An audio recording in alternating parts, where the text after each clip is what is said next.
Apartment ಮಾಲೀಕ Kiran ಹೆಬ್ಬಾರ್ಗೆ DK Shivakumar ಆವಾಜ್ ಹಾಕಿದ್ದಾರೆ. ಅವನು ಯಾರೋ ಕಿರಣ್ ಹೆಬ್ಬಾರ್ ಅಂತೆ, ಅವನಿಗೆ ನಾನು ಹೆದರಬೇಕಾ? ನಾನು ದೇಶದ ಪ್ರಧಾನಿ ನರೇಂದ್ರ ಮೋದಿ ಅವರಿಗೆ ಹೆದರಿಲ್ಲ, ಇನ್ನು ಈ ಹೆಬ್ಬಾರಿಗೆ ಹೆದರಬೇಕಾ? ಐ ಡೋಂಟ್ ಕೇರ್ ಎಂದ ಉಪಮುಖ್ಯಮಂತ್ರಿ ಡಿಕೆ ಶಿವಕುಮಾರ್. ಅಪಾರ್ಟ್ಮೆಂಟ್ ಅಸೋಸಿಯೇಷನ್ಗಳ ಪ್ರತಿನಿಧಿಗಳ ಸಂವಾದ ಕಾರ್ಯಕ್ರಮದಲ್ಲಿ ಡಿಕೆ ಭಾಗಿಯಾಗಿದ್ರು. ಆ ಸಂದರ್ಭ ಈ ವಿಚಾರವನ್ನ ಮೆಲುಕು ಹಾಕಿದ್ರು.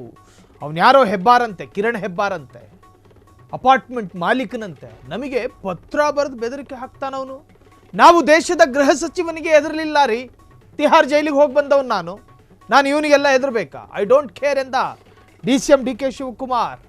ಅಪಾರ್ಟ್ಮೆಂಟ್ ಅಸೋಸಿಯೇಷನ್ಗಳ ಪ್ರತಿನಿಧಿಗಳ ಸಂವಾದದಲ್ಲಿ ಡಿಕೆ ಭಾಗಿಯಾಗಿದ್ರು.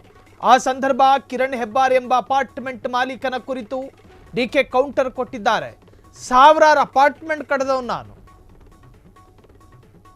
ನನಗೆ ಬೆದರಿಕೆ ಹಾಕ್ತೀರಾ ಎಂದು ಡಿಕೆ ರೋಷಾಗ್ನಿ ಸ್ಫೋಟಗೊಂಡಿದೆ. ಶೋಭಾ ಅಪಾರ್ಟ್ಮೆಂಟ್ಗಳು ಅಲ್ಲ, ಬೆಂಗಳೂರಿನ ಅರ್ಧಕ್ಕರ್ಧ ಯಾರಯ್ಯ ನಿಮ್ಮ ಓನರು ಅಂದರೆ ಸದಾಶಿವನಗರದ ಡಿಕೆ ಶಿವಕುಮಾರ್ ಅಂತಾರೆ. ಅಂಥದ್ರಲ್ಲಿ ಒಂದೆರಡು ಅಪಾರ್ಟ್ಮೆಂಟ್ ಮಾಲೀಕ ಡಿಕೆ ಪತ್ರ ಬರೀತಾರಂತೆ. 1.30 ವೋಟರ್ಸ್ ಇದ್ದಾರೆ ನಮಗೆ. ಮಾಲೀಕ ಹೇಳೋದು ಪತ್ರದಲ್ಲಿ, ನಮ್ಮನ್ನು ಎದುರು ಹಾಕಬೇಡಿ, ನೀವು ಸರ್ಕಾರ ನಮ್ಮನ್ನು ನಿರ್ಲಕ್ಷ್ಯ ಮಾಡಬಾರ್ದು, ನಾನೊಂದು ಅಪಾರ್ಟ್ಮೆಂಟ್ನ ಮಾಲೀಕ, ಮುಂದೆ ಗ್ರೇಟರ್ ಬೆಂಗಳೂರು ಅಥಾರಿಟಿ ಎಲೆಕ್ಷನ್ ಬರಲಿದೆ, ಅವತ್ತಿನ ದಿನ ನಾವು ಪಾಠ ಕಲಿಸ್ತೀವಿ ಅಂತಾನಂತೆ ಆತ ಪತ್ರದಲ್ಲಿ. ಕಿರಣ್ ಹೆಬ್ಬಾರ್, ಡಿಕೆ ಶಿವಕುಮಾರ್ ಹೇಳೋದಿದು. ಅಪಾರ್ಟ್ಮೆಂಟ್ ಮಾಲೀಕ ಕಿರಣ್ ಹೆಬ್ಬಾರ್ಗೆ ಡಿಕೆ ಆವಾಜ್. ಎಂತೆಂಥವರಿಗೋ ಹೆದರಲಿಲ್ಲ, ಅದ್ಯಾರೋ ಅಪಾರ್ಟ್ಮೆಂಟ್ ಮಾಲೀಕ ಕಿರಣ್ ಹೆಬ್ಬಾರ್ ಅಂತ, ಅವನಿಗೆ ಹೆದರಬೇಕಾ? ನಾನು ನರೇಂದ್ರ ಮೋದಿ ಹೆದರದವನಲ್ಲ, ದೇಶದ ಗೃಹ ಮಂತ್ರಿ ಡಿಕೆ ಅಮಿತ್ ಶಾಗೂ ಹೆದರದವನಲ್ಲ. ಅಂತಹದ್ರಲ್ಲಿ ಕಶ್ಚಿತ್ತೊಬ್ಬ ಅಪಾರ್ಟ್ಮೆಂಟ್ ಮಾಲೀಕ ಹೆಬ್ಬಾರ್ ಕಿರಣ್ಗೂ ಕೂಡ ಫೋನ್ ಸಂಪರ್ಕ ಪ್ರಯತ್ನ ಮಾಡಿದ್ವಿ, ಆದರೆ ಸಾಧ್ಯ ಆಗ್ತಿಲ್ಲ. ನಾನು ಮೋದಿಗೂ ಹೆದರಲಿಲ್ಲ, ಇನ್ನು ಈ ಹೆಬ್ಬಾರಿಗೆ ಹೆದರಬೇಕಾ ಅಂತ ಹೇಳಿ ಡಿಕೆ ಆವಾಜ್ ಹಾಕಿದ್ದಾರೆ. ಕರ್ನಾಟಕ ಅಪಾರ್ಟ್ಮೆಂಟ್ ಅಸೋಸಿಯೇಷನ್ ಅರ್ಥಾತ್ ಪ್ರತಿನಿಧಿಗಳೊಂದಿಗೆ, ಜನಪ್ರತಿನಿಧಿ ಅಲ್ಲ, ಪ್ರತಿನಿಧಿಗಳೊಂದಿಗೆ ಉಪಮುಖ್ಯಮಂತ್ರಿ ಡಿಕೆ ಶಿವಕುಮಾರ್ ಸಂವಾದವನ್ನು ನಡೆಸಿದ್ರು. ಆ ಸಂದರ್ಭ ದೇಶದ ಗೃಹ ಸಚಿವರಿಗೆ ಹೆದರದವನು ನಾನು, ಯಾರೋ ಕಿರಣ್ ಹೆಬ್ಬಾರ್ ಎನ್ನುವ ವ್ಯಕ್ತಿಗೆ ಹೆದರ್ತೀನಾ? ಸ್ವಾಭಾವಿಕ ಅಲ್ವಾ ಹೇಳೋದು. ಸರ್ಕಾರಕ್ಕೆ ಎಚ್ಚರಿಕೆ ಪತ್ರ ಬರೆದ ಅಪಾರ್ಟ್ಮೆಂಟ್ ಮಾಲೀಕರೊಬ್ಬರ ವಿರುದ್ಧ ಉಪಮುಖ್ಯಮಂತ್ರಿ ಡಿಕೆ ಗರಂ ಆಗಿದ್ದಾರೆ.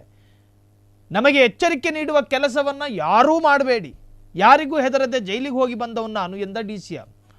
ಕರ್ನಾಟಕ ಅಪಾರ್ಟ್ಮೆಂಟ್ ಮಾಲೀಕತ್ವ ಮತ್ತು ನಿರ್ವಹಣೆ ವಿಧೇಯಕ 2025 ಕುರಿತು ಅಪಾರ್ಟ್ಮೆಂಟ್ ಅಸೋಸಿಯೇಷನ್ಗಳ ಪ್ರತಿನಿಧಿಗಳೊಂದಿಗೆ DCM ವಿಧಾನಸೌಧದ ಬ್ಯಾಂಕ್ವೆಟ್ ಹಾಲ್ನಲ್ಲಿ, ವಿಧಾನಸೌಧದಲ್ಲಿ ಒಂದು ಬ್ಯಾಂಕ್ವೆಟ್ ಹಾಲ್ ಇದೆ, ಅಲ್ಲಿ ಸಭೆ ಮಾಡಿದ್ರು. ಯಾವನೇ ಆಗಿರಲಿ ಸರ್ಕಾರಕ್ಕೆ ಎಚ್ಚರಿಕೆ ನೀಡಲಾಗುವುದಿಲ್ಲ ಅಂದರೆ, ಈ ಕಿರಣ್ ಹೆಬ್ಬಾರ್ ಅನ್ನೋ ವ್ಯಕ್ತಿ ಸರ್ಕಾರಕ್ಕೊಂದು ಅಧಿಕೃತ ಪತ್ರ ಬರೆದಿದ್ದ. 1.30 ಅಂದರೆ ಹತ್ತತ್ರ 1.25 ಕೋಟಿ ಮತದಾರರಿದ್ದಾರೆ, ವೋಟರ್ಸ್ ಇದ್ದಾರೆ. ನೀವು ನಮ್ಮನ್ನು ನಿರ್ಲಕ್ಷ್ಯ ಮಾಡೋದಾದರೆ ಅಷ್ಟು ವೋಟರ್ಸ್ಗಳಿಗೆ ನಾವು ಪರಿಣಾಮ ಬೀರಬಹುದು, ಅಂದರೆ ನಾನು ಇನ್ಫ್ಲೂಯೆನ್ಸರು ಅಂತ ಹೇಳ್ಕೊಳ್ಳೋದವರು ತಮ್ಮನ್ನು ತಾವು. ಕಿರಣ್ ಹೆಬ್ಬಾರ್ ಎಂಬಾತ ತಾನು ಅಪಾರ್ಟ್ಮೆಂಟ್ ಮಾಲೀಕ ಎಂದು ಪತ್ರ ಬರೆದಿದ್ದು ನಮಗೆ ಬೆದರಿಕೆ ಹಾಕಲು ಮುಂದಾಗಿದ್ದಾನೆ. ನಮ್ಮಲ್ಲಿ ಬಹುದೊಡ್ಡ ಮತದಾರರ ಸಮೂಹವಿದ್ದು ಬೆಂಗಳೂರಿನ 1.30 ಕೋಟಿ ಮತದಾರರ ಮೇಲೆ ಪರಿಣಾಮ ಬೀರಬಲ್ಲೆವು. ಸರ್ಕಾರಗಳು ನಮ್ಮನ್ನು ನಿರ್ಲಕ್ಷಿಸಿದ್ದು, ಆಡಳಿತ ಪಕ್ಷ ನಮ್ಮ ಮನವಿ ನಿರ್ಲಕ್ಷಿಸಿದ್ರೆ ಸದ್ಯದಲ್ಲೇ GBA ಚುನಾವಣೆ ಬರುತ್ತಿದೆ ಎಂದು ಪತ್ರದಲ್ಲಿ ಎಚ್ಚರಿಕೆ ನೀಡಿದ್ದಾನೆ ಎಂದು DCM ಡಿಕೆ ಶಿವಕುಮಾರ್ ಹೇಳಿದ್ದಾರೆ. ಈ ದೇಶದ ಪ್ರಧಾನಮಂತ್ರಿ ಗೃಹ ಸಚಿವರಿಗೆ ಹೆದರದೆ ಜೈಲಿಗೆ ಹೋಗಿ ಬಂದವನು ನಾನು, ಅವನು ಯಾರೋ ಹೆಬ್ಬಾರ್ ಎಂಬುವನಿಗೆ ಹೆದರುತ್ತೇನೆಯೇ? ಯಾರಿಗೂ ಹೆದರುವ ಜಗ್ಗುವ ಮಾತೇ ಇಲ್ಲ. ಯಾರೇ ಆಗಲಿ ಯಾರ ಜೊತೆ ಮಾತನಾಡುತ್ತಿದ್ದೇವೆ ಎಂಬುದರ ಬಗ್ಗೆ ಕನಿಷ್ಠ ಪರಿಜ್ಞಾನ ಇಟ್ಟುಕೊಳ್ಳಬೇಕು ಎಂದು ಡಿಕೆ ಶಿವಕುಮಾರ್ ಕಿಡಿಕಾರಿದ್ದಾರೆ. ನಾನು ನಿಮ್ಮನ್ನು ಕರೆದು ಅಭಿಪ್ರಾಯ ಪಡೆಯುವ ಅಗತ್ಯವಿರಲಿಲ್ಲ, ನಾವು ನಿಮ್ಮ ಮೇಲೆ ಪ್ರೀತಿ ವಿಶ್ವಾಸವನ್ನು ಇಟ್ಟು ಕರೆದಿದ್ದೇವೆ. ಗಾಂಧೀಜಿ ಒಂದು ಮಾತು ಹೇಳಿದ್ದಾರೆ, ನಿಮ್ಮನ್ನು ನೀವು ನಿಯಂತ್ರಿಸಬೇಕಾದರೆ ನಿಮ್ಮ ಮೆದುಳನ್ನು ಪ್ರಯೋಗಿಸಿ, ಬೇರೆಯವರನ್ನು ನಿಯಂತ್ರಿಸಬೇಕಾದರೆ ನಿಮ್ಮ ಹೃದಯವನ್ನು ಪ್ರಯೋಗಿಸಿ. ನೋಡಿ ಎಂಥ ಮಾತು. ಡಿಕೆ ಶಿವಕುಮಾರ್ ಕೆಲವೊಮ್ಮೆ ಇಷ್ಟ ಆಗೋದು ಈ ಥರದ ಮಾತುಗಳಿಂದಲೇ. ಏನಂದರೆ, ನಿಮ್ಮನ್ನು ನೀವು ಕಂಟ್ರೋಲಿಗೆ ತರಬೇಕಾದ್ರೆ ನಿಮ್ಮ ಮೆದುಳನ್ನು ಪ್ರಯೋಗ ಮಾಡಬೇಕು. ನೀ ಏನೋ ಯತ್ನ ಮಾಡ್ಕೊಂಡು ಇದು ಕರೆಕ್ಟ್ ಇದಲ್ಲ, ಹಂಗಲ್ಲ. ನಿಮ್ಮ ಮೆದುಳನ್ನು ಪ್ರಯೋಗ ಮಾಡಬೇಕು. ಅಲ್ಲಿ ಪ್ರಯೋಗ ಮಾಡ ಅಲ್ಲೊಂದಷ್ಟು ಅಭಿಪ್ರಾಯಗಳು ಬರ್ತವೆ, ಅದನ್ನು ಇಟ್ಕೋಬೇಕು.